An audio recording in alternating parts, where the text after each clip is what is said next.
हरिभरी नगरी नाम के एक घने जंगल में नटखट मिष्टी नाम की एक गिलहरी अपनी माँ दयालु रूपा के साथ एक ऊंचे पेड़ पर रहती थी। मिष्टी इतनी शरारती थी कि जंगल का हर प्राणी उससे परेशान रहता था। वह कभी किसी के फल चुराती तो कभी किसी को झूठी आवाजें लगाकर डराती। मिष्टी अपनी माँ रूपा की कोई बात नहीं मानती थी। एक दिन मिष्टी उसी पेड़ पर खेल रही थी जिस पर बंदर चंचल गहरी नींद में सो रहा था। मिष्टी को देखकर शैतानी सूझी। रूपा ने उसे समझाया, मिष्टी, किसी को तंग मत करो। यह शरारत किसी दिन बड़ी मुसीबत लाएगी। लेकिन मिष्टी को मजा आ रहा था। वह चुपके से चंचल बंदर के पास गई और उसकी पूंछ को पास की एक मोटी टहनी से कसकर बांध दिया। थोड़ी देर बाद जब चंचल बंदर जागा तो उसने दूसरी टहनी पर छलांग लगाने की कोशिश की। पूंछ बंधी होने के कारण वह जोर से खींचा गया और पेड़ से उल्टा लटककर चिल्लाने लगा, बचाओ, मैं फंस गया। कौन शैतान है यह? बंदर की चीख सुनकर जंगल के सभी जानवर, जिनमें महाराज केसर, शेर भी शामिल थे, वहां जमा हो गए। महाराज केसर ने चंचल की हालत देखी और दहाड़कर पूछा, यह किसकी करतूत है? दयालु रूपा को सब समझते देर न लगी। वह शर्मिंदा होकर आगे बढ़ी। एक बूढ़े भालू ने कहा, महाराज, यह सब इसी नटखट गिलहरी मिष्टी का काम है।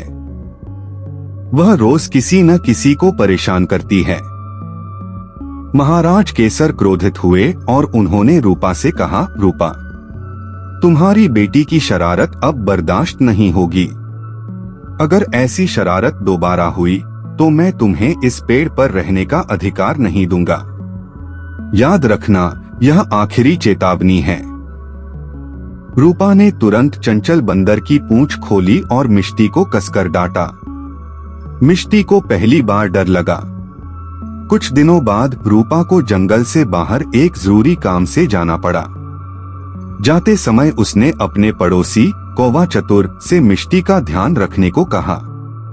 रूपा ने कहा, मैं 2-1 दिन में लौट आऊंगी। प्लीज मिष्टी का ध्यान रखना और उसे जंगल की सीमा से दूर मत जाने देना। रूपा के जाते ही मिष्टी को अकेलापन महसूस होने लगा। उसने सोचा, माँ मुझ पर गुस्सा है, तभी इतने दिन बाद भी नहीं आ रही। मिष्टी को चतुर की बात पसंद नहीं आई। वह वहां से निकल पड़ी और अनजाने में खेलते खेलते जंगल की सीमा को पार कर गई और रास्ता भटक गई। जब रूपा वापस आई तो मिष्टी को पेड़ पर न पाकर घबरा गई। कौवा चतुर ने बताया कि वह पानी पीने गई थी पर अब तक नहीं लौटी। रूपा और चतुर ने पूरे जंगल में मिष्टी को ढूंढा पर वह कहीं नहीं मिली।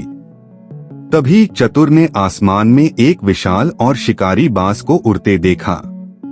उसने चिंता से कहा, मुझे कुछ अनहोनी लग रही है।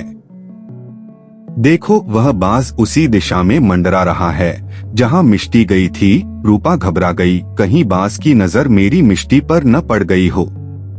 चतुर तुरंत अपने दोस्त तोता रंगीला को लेकर बाज का पीछा करने चला गया।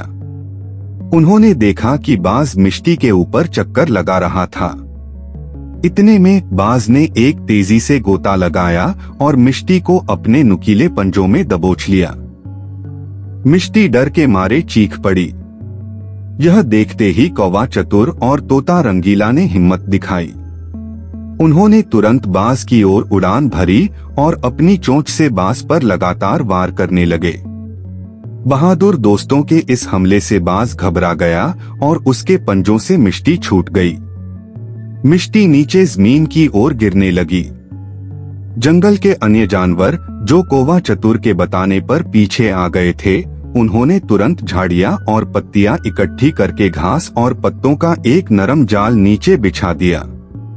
मिष्टी सीधे उस नरम जाल पर गिरी और सुरक्षित बच गई। रूपा दौड़कर मिष्टी के पास गई और उसे गले लगा लिया। मिष्टी की आंखों में अब शरारत नहीं बल्कि पछतावा था। उसने कहा, माँ, मुझे माफ कर दो। आज मुझे समझ आया कि आपकी बात न मानने का अंजाम कितना बुरा हो सकता है। इस घटना से मिष्टी हमेशा के लिए बदल गई। जंगल को भी सबक मिला कि मुसीबत आने पर सब एकजुट हो जाते हैं। और मिष्टी ने सीख लिया कि शरारत ठीक है, लेकिन वह शरारत जो दूसरों की जान या शांति को खतरे में डाले कभी स्वीकार्य नहीं है। दोस्तों, इस कहानी को अंत तक देखने के लिए आपका दिल से धन्यवाद। अगर आपके पास भी कोई रोचक या प्रेरणादायक कहानी है तो हमें जरूर भेजें, हम उसे दुनिया तक पहुंचाने का प्रयास करेंगे। और ऐसी ही दिलचस्प कहानियां देखने के लिए कमेंट करना न भूलें। जुड़े रहिए, अगली कहानी में फिर मुलाकात होगी। धन्यवाद।